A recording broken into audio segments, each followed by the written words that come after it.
भगवान बुद्ध के पास एक नवयुवक आया, कहता है मैं कभी किसी सत्संग में गया नहीं, आज तक संत गुरुजनों के पास कभी नहीं गया।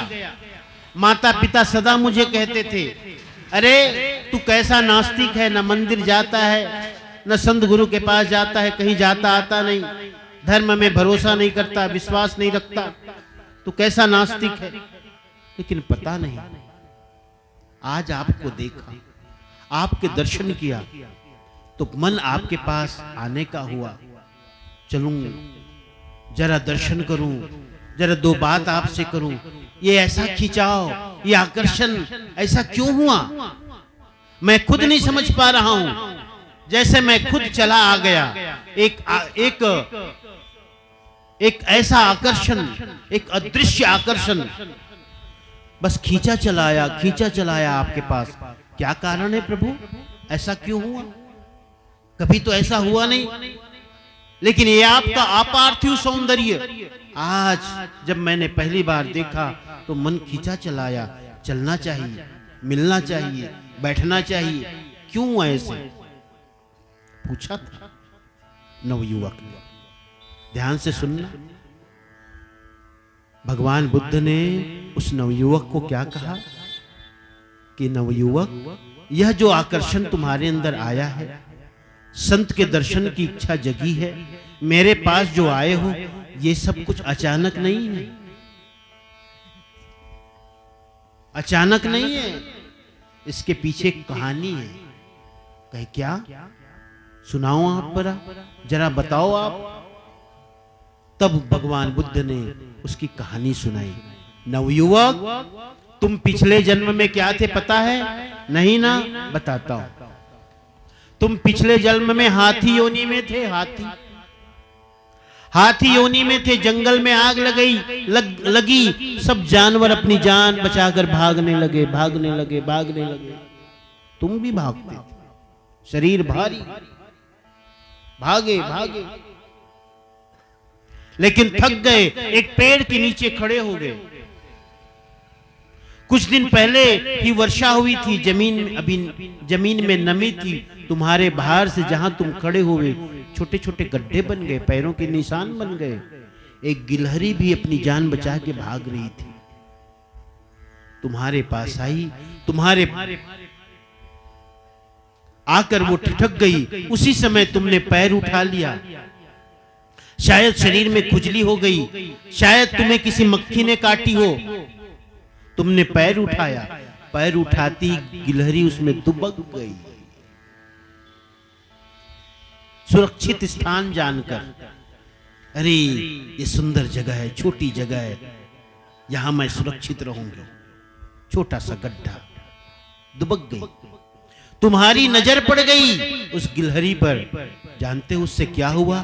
तुम्हारे अंदर एक करुणा का जन्म हुआ, दया का, करुणा का। ओ, ये निरीह प्राणी, छोटा सा जीव, जो मैं पैर रखूंगा ये तो मैं मौत मारी जाएगी।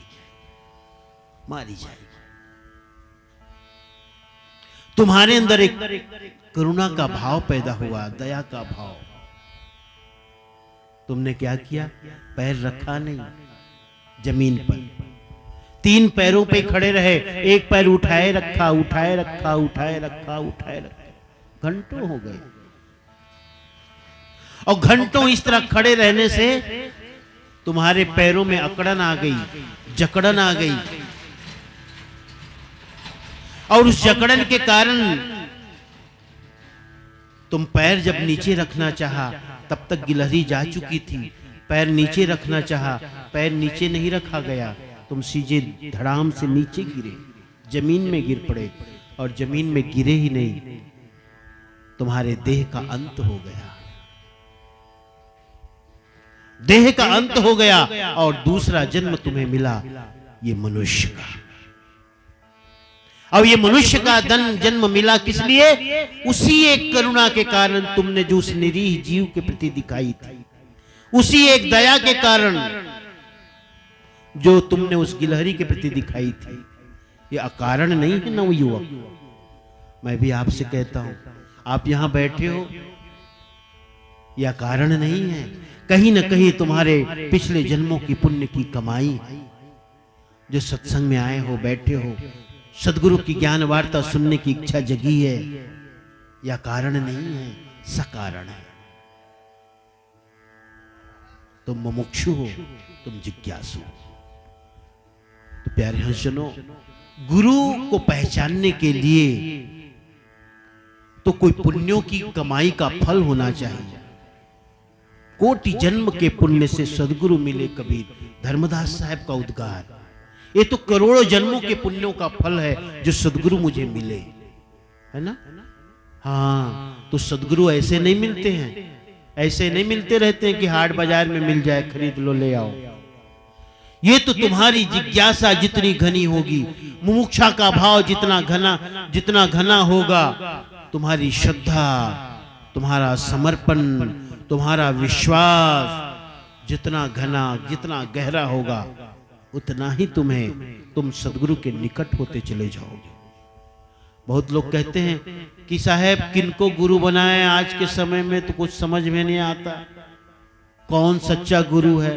नहीं, गुरु बहुत है, गुरु हैं इस संसार में, खोजने वाले चाहिए।